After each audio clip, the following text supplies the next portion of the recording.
Samsung Electronics is a name that resonates globally as a leader in cutting-edge technology, from smartphones to advanced semiconductor manufacturing. Its reputation extends beyond South Korea, where it contributes nearly 20% to the national GDP, symbolizing the country's technological prowess. However, recently, Samsung's recent stock performance has sent shockwaves across the industry. In January of 2021, Samsung was once valued at over $553 billion. But due to global dynamics, the share price and its valuation fell. Over time, the company recovered, and by July of 2024, the company's market valuation rose up again to $418 billion. Unfortunately, in just a couple of months, Samsung's market valuation would plummet to just $268 billion as of the time of writing. This means that Samsung was once more valuable than companies like famous card producer MasterCard, American tech giants like Netflix, and renowned banking giant Bank of America. Yet it is now far behind these companies. This raised alarm across many of its investors, and competitors are watching closely. Even industry analysts are questioning the future outlook of Samsung in its various sectors. So, what's happening with Samsung, and why is its stock in free fall? Let's first take a look at Samsung's latest quarterly report. This will tell us how they are performing recently, what their sales and profit look like. Now, this is the third quarter of Samsung's financials. It shows their sales from this quarter of 3, Q 2024, which is the third quarter of 2024, and compares it to the previous quarter last year and the second quarter of 2024. As you can see, it clearly shows that Samsung has been growing massively. Last year's quarter, Samsung had total sales of only 67.4 trillion Korean won, which compared to this latest quarter, they are now up to over 79.1 trillion won, which is a 17% growth year over year. Within their different segments, however, some have grown only little. Samsung's DX, which is digital experience, and DS as device solutions. The DX basically comprises Samsung's TVs, monitors, refrigerators, washing machines, air conditioners, smartphones, and so on. The device solutions, on the other hand, are their memory business, such as DRAM, NAND flash, and so on. They also have the SDC, which is the OLED smartphone panels, and Harman as their car audio products, speakers, and so on. Now, if you take a look at it from the entirety of their business, there's only one segment that actually grew, while others had subtle changes. Their DX business only grew by a small 2% year over year. Their other businesses, such as Harman and SDC too, grew so little. But within their memory business, these all change. A growth from 10.5 trillion to over 22.2 trillion won is massive. That is a 112% growth year over year. But just because only one segment of the company grew does not already justify the falling share price of Samsung, right? So, what's wrong with this quarterly report, or the entire Samsung business? Well, there's one very interesting news that came out lately. Samsung had publicly apologized to its customers, investors, and employees. Why?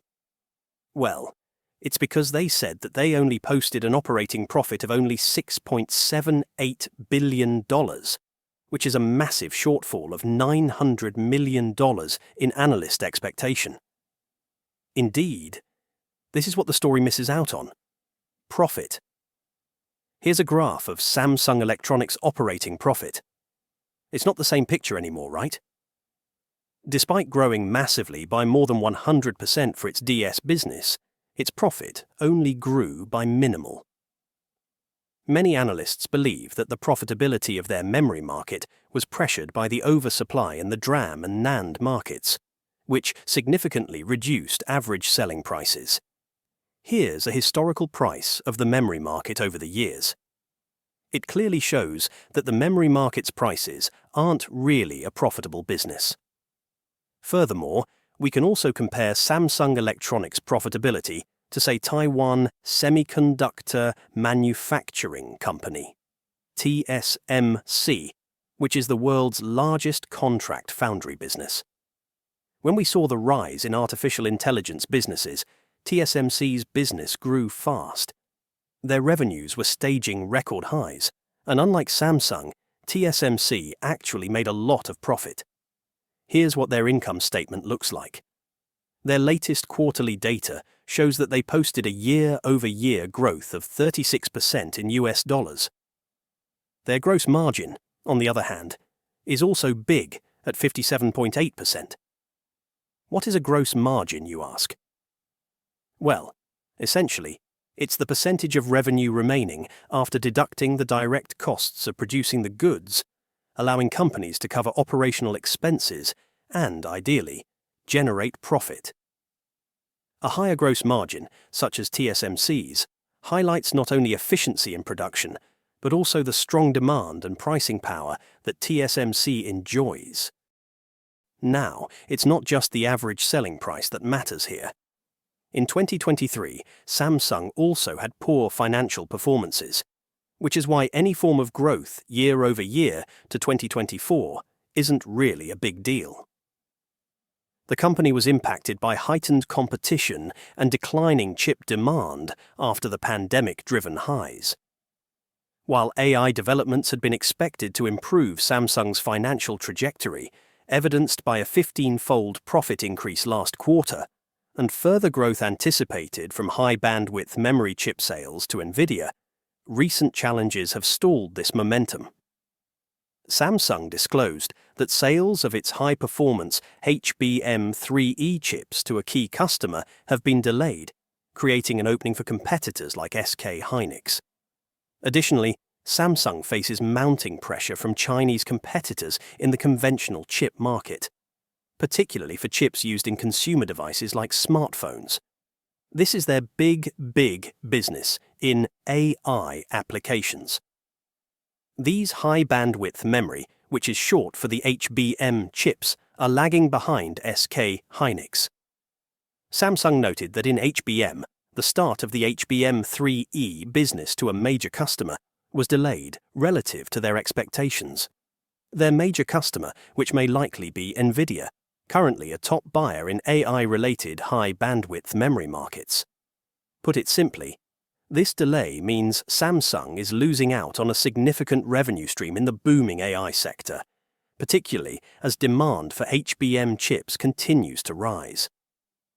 SK Hynix, which is now the primary supplier of HBM chips to NVIDIA, reported recently that it has started mass production of its latest 12-layer HBM3E chips. This advanced version further extends SK Hynix's technology lead over Samsung in the rapidly expanding high-margin HBM market. Some financial analysts noted that the delayed entry into NVIDIA's HBM3E market is costing Samsung a significant opportunity. Samsung's struggle with its HBM3E, the latest generation in high-bandwidth memory, isn't entirely new. Known issues around heat and power consumption have hindered Samsung's HBM modules for some time. However, the prolonged timeline to overcome these challenges is surprising, especially for Samsung, which has built a reputation on innovation at the forefront of memory technology. These setbacks persist even with Samsung's extensive efforts, including executive restructuring in its semiconductor division and recent vows to future-proof and review our organizational culture and processes. This approach signals Samsung's intent to tackle its engineering hurdles, though it suggests that operational and technological adaptations may take longer to stabilize than anticipated. Beyond its lagging position in AI memory, Samsung faces ongoing struggles in its costly, years-long attempt to catch up to TSMC in the chip foundry business. Similar to Intel, which has encountered difficulties expanding its outsourced chip manufacturing. In 2024, Samsung continued development of its 3-nanometer gate-all-around technology, hoping it would gain a competitive edge over TSMC. However, yield rates remain below target, and some clients are hesitant to transition due to quality control concerns. Some analysts also raised concerns about Samsung's $17 billion foundry in Taylor, Texas, which could risk becoming a stranded asset if it fails to attract major clients.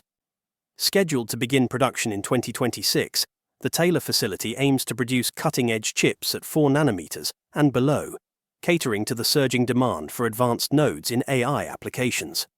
In the high-end smartphone market, Samsung faces stiff competition. Huawei recently launched a $2,800 trifold phone, while Apple introduced the iPhone 16, which includes a lineup of new generative AI features. But anyway, do let us know what you think. Thanks for watching.